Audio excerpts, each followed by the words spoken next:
In this video, we're going to go over a tip in regards to navigating the Google Sheet for the whale hunting guide. This is the thing that commercial salespeople, any person doing sales activities on the commercial level largely, is going to be using day to day.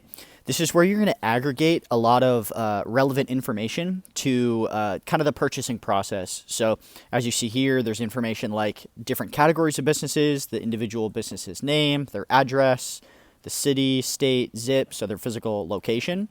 You're going to want to note some important things like when you reached out to them, because that'll differentiate between, contacts of potential prospects or potential commercial buildings that we've not reached out to versus ones we have.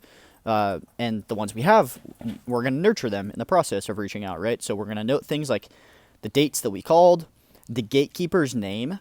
The gatekeeper, to define that, is the person oftentimes that can say no but cannot say yes. They're holding the gate. They're the person standing at the gate. The person behind the gate is the decision maker that can say yes. So the gatekeeper can only say no. They cannot say yes.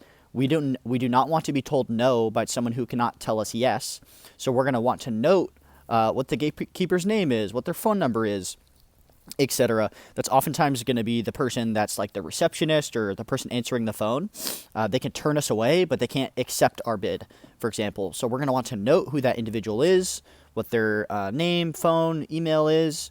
Next, we're going to want to know, who's the decision maker, who's their manager, who's their supervisor, who's the person that's in charge of property maintenance at this given complex. Is someone ultimately in charge of Christmas lights or gutter cleaning or window cleaning?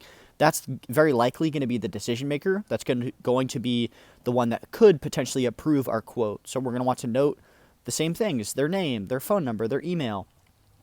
And then importantly, if we know someone at this entity, that's what I'm calling an in, is someone that maybe can influence the purchasing process. It's a shortcut way that makes us more competitive. So we're going to want to know if we have an in, what that person's position is, their name, their phone number, their email, any relevant notes, and then finally kind of just a tally of the touches. So feel free to customize this. Ultimately, this is just full of data that I perceive to be valuable for anyone pursuing commercial sales. But please religiously use this sheet.